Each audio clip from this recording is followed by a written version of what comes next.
Кой знае какво е това, което държа в момента в ръцете си? Точно така.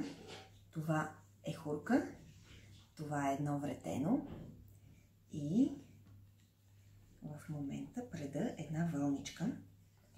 Аз не съм особено изкусна предачка, но нещо съм понаучила от баба си.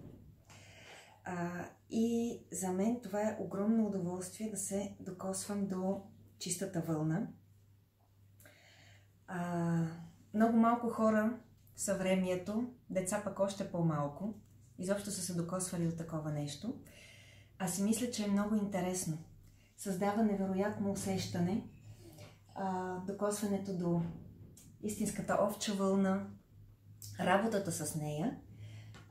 И това смятам да правим лятото. Който иска може да се научи, да се пробва, да преде.